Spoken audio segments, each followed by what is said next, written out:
Quezon ay ito ng si Inday Sara.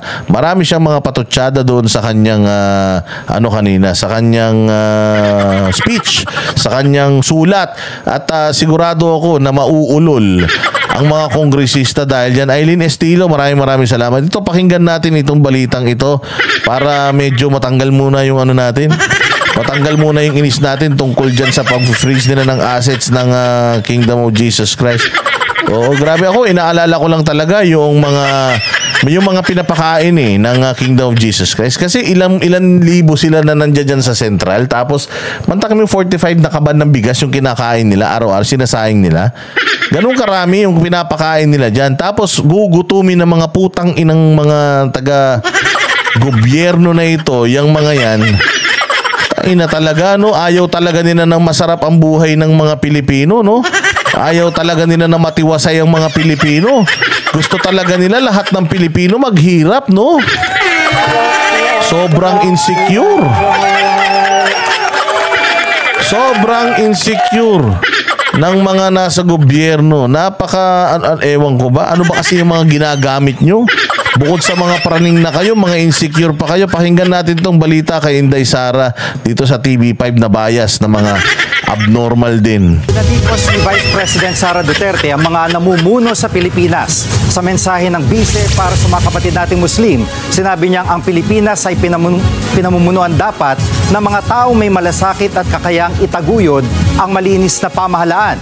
Pero ang Pilipinas daw ngayon ay pinamumunuan ng mga taong walang katapatan sa trabahong sinumpaan. Walang pinangalanan si VP Sara.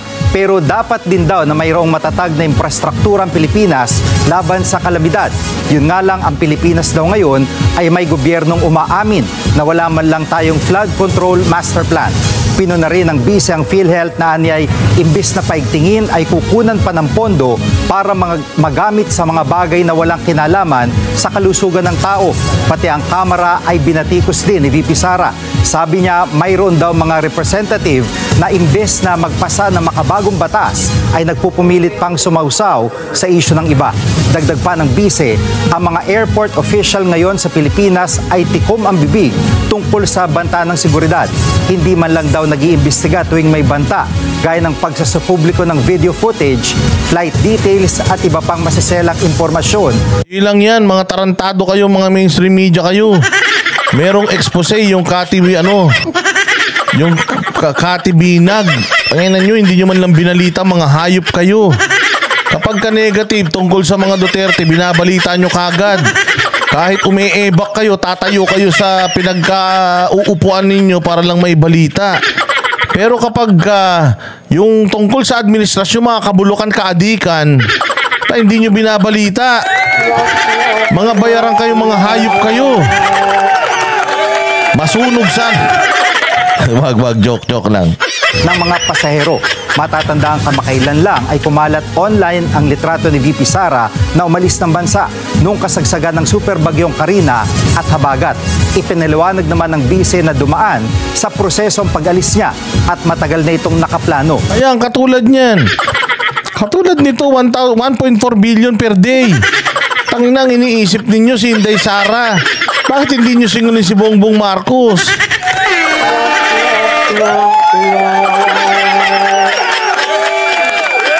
Dagdag pa ni VP Sara, dapat tumindig ang Pilipinas laban sa panghimasok ng mga dayuhan sa mga domestic affair, partikular ang pakikialam ng International Criminal Court.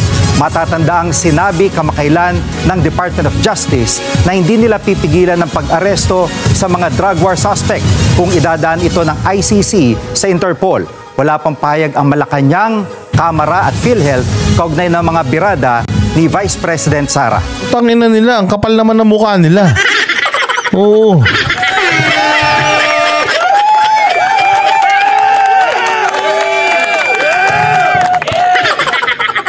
Ako, sabi nga ni Nanay Morning Dew, inaasahan natin na magiging fair sa mga sa KOJC yung na lang, no? Yung korte na lang, pero Diyos me, yun pa rin ang nanggipit sa kanila. Alam naman natin. Alam naman natin na kunyari lang independent yung mga yan. Kunyari lang yung mga yan na co-equal body, eklat-eklat. Pero Diyos ko, lahat naman yan, lahat. Pera-pera lang yan. Baka may porsyento sila. Baka may porsyento sila. Doon sa mga assets na mananakaw nila, baka may porsyento mga yan. Kaya siguro tinatrabaho talaga nila. Ba't dito naman kay Inday Sara, Diyos mio? Sabi ko nga sa inyo, napakaganda nito mga binitawan ni Inday Sara at sigurado ako mauutot sila. Oo, talaga namang mauutot sila dito sa mga patutsyada nito ni Inday Sara. Napakahirap kalaban nito at alam nyo naman, nakikita nyo naman kumakalat dyan sa social media ngayon na nag-meeting na ang Davao Trio. Ayan na nga, si Inday Sara, si Bato de la Rosa at saka si Bongo.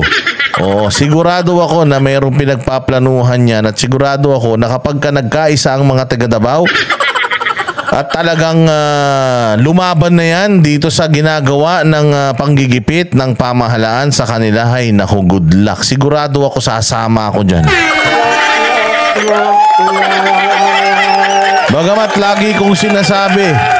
Bagamat lagi kong sinasabi mga bossing na hindi na uso yung people power sa kalsada.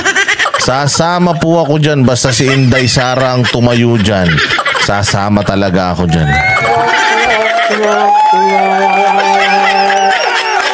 Tingnan natin. Ano ito? Sausaw ang IC. Ano yan? Bakit di nila kasama si Robin Hood? Baka busy. O baka mag-uusap sila ng ano.